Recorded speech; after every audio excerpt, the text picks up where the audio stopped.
from the Energy Boutique with your energy forecast for Thursday, May 25th.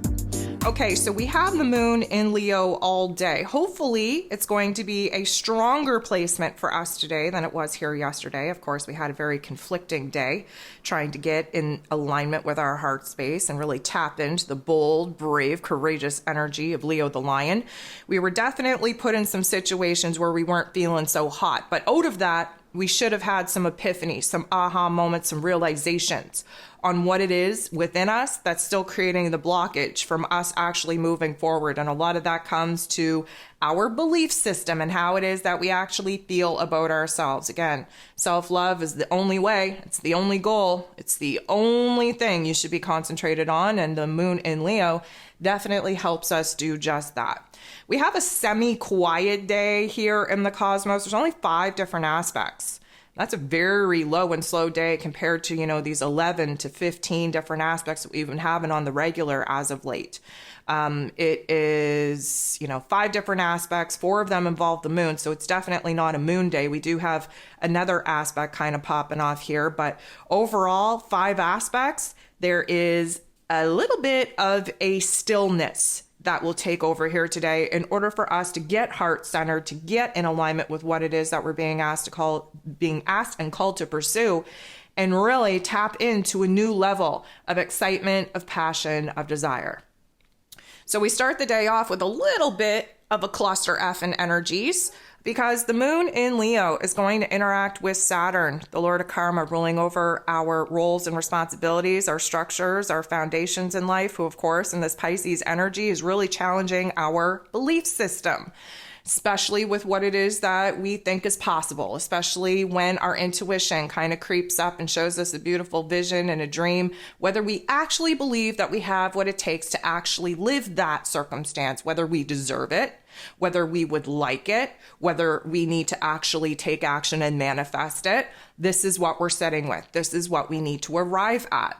Well, Venus, which is the only aspect that doesn't include the moon here today, she is our goddess of love, beauty, worth, pleasure, money. She is in the tail end of Cancer energy, so we are hypersensitive, really kind of getting down to the nitty-gritty on what it is that we need in our lives. Emotionally speaking, where our basic emotions need to be met. Much of that is going to come down to how safe we feel, how secure in our relationships we feel, how supported in our life mission, our passions we feel. And of course, the whole goal here is to illuminate where we're not feeling so happy, so content, so satisfied with certain elements in our lives, examine that as a problem so that we can get to work on coming up with a solution. Venus semi-squares the sun. The sun is in Gemini energy. Gemini energy offers us choices, very dramatic, very extreme, very polarized choices, but choices nonetheless. We are in a situation where we realize that change is needed. We realize that we want better, that we need better, that we deserve and desire better. But there is this element of the old version of self that is so rooted and attached to the past, to the old ways of doing things, to the old ways of thinking, the old ways of operating, the old ways of feeling, that we're having a hard time even seeing that options, choices even exist. So what we're being left with here is a light being shone on where it is that the choices may not be like, oh, where do I go from here? It may be like, you know what? I'll take anything but here, right? So a lot of the time we gain clarity, we gain perspective on where it is that we want to go by identifying where it is that we're not happy in staying. And when it comes to our physical realms, because that's where Venus, is kind of rooted in, we need to take a good look at our relationship dynamics. We need to take a good look at our finances, our resources. We need to take a good look at our routines, the structures, the safety, security, stability of the physical realms in which we've built, and really get real and vulnerable with yourself and ask yourself, are you truly happy? Are you truly satisfied? Are you truly content? And if the answer is no, figure out why. Identifying why you feel that way will lead you to coming up with solutions, with changes, with innovative ways to experiment with an alternative that could be better than the current circumstance that you're already deeming is not doing it for you. The moon in Leo energy is going to get in the boxing ring and square off, which isn't going to feel good, with Mercury, ruler of the mental plane, who's in this Taurus energy and still not up to snuff. He's still kind of foggy, kind of vague, kind of confused because of his post-shadow retrograde period, right? We're not clearing that until we get into the first week of June. So our heart and our head, not on the same page right now. Why is that? Well, because our heart space, this Leo energy, is fueling us up, firing us up to make a change, to be progressive, to move forward, to follow a new passion, a new purpose, a new mission, all of that jazz that feels really, really good, very, very hopeful. But guess what? It doesn't exist yet. What exists is the current circumstance that we're currently in, and that's where Mercury is rooted in. Taurus energy, the physical realm, physical body, physical circumstances. Yes, where it is that we dream to go feels really good. It's firing us up. It's making us excited, bringing up new passions and desires within us, but it's not real yet. It's just an idea. What is real is the physical realm that we're not feeling so happy and comfortable in.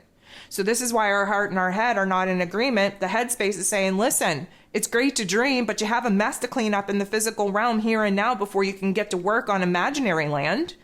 And the heart space is like, listen, don't bring your negative vibes and criticisms and judgment down on me and remind me of the shitstorm in which I've created and that I'm not happy in. I need to dream. I need to visualize where it is that I want to go to give me the strength to get me through these current circumstances. So obviously, emotionally and mentally speaking, we're on two very different pages here, and I don't know that we're going to meet in the middle. I don't know that we should at this point. I think they're two separate things. Emotionally speaking, we're excited to go, and mentally speaking, where it is that we're at and what it is that we have to do before we can move on. The moon in Leo is going to make a very awkward interaction with Neptune, who of course is in his place of power in Pisces energy. Now, this is going to bring new levels of creativity. Now, let me try to give the vibe here. Neptune in Pisces is very dreamy. It's our spiritual selves. It's our higher selves. It's our intuition. It's our creativity. It's our fantasy land. It's our imaginary land. It is the magic that we need to visit every now and then to be inspired, to bring that energy back into the here and now so that we can get motivated and determined to do what we have to do in order to actually bring this vision and dream to life. The moon in Leo energy wants so freaking badly to do everything now. But here's the thing, our heart isn't feeling inspired. It's not feeling motivated. Why is that? Well, because we just had this reality check by Mercury saying, listen, you can't zoom off into la la land because that's not real. We have to deal with what's real in the here and now before we can get to work on building something different.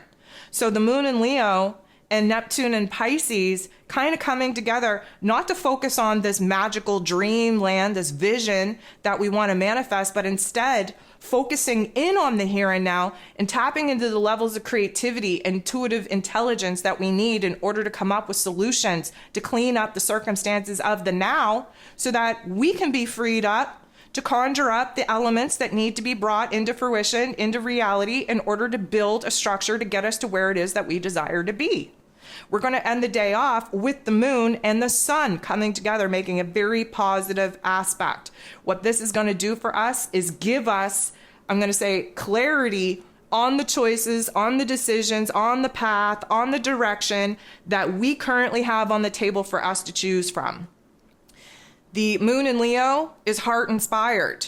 The sun shining a bright light in this Gemini energy needs y'all to open up your minds, myself included, in order to do the work, to ask the right questions, to examine the answers that we have to research, we have to explore before we can make an informed decision by choosing one path, one direction, one choice point, one decision over the other. And so what we're left with is this middle ground where we are getting into gear here. We are kind of, I guess, unfolding a new possibility, a new realm of possibility on what it is that we want to do with ourselves, with our path, with our lives, with our circumstances.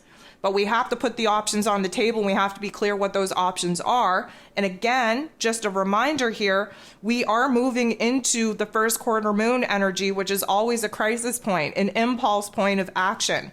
Lucky for us, it's in Virgo energy, which means that we're down to earth. We're really sorting through the smaller details of the choices and options available to us.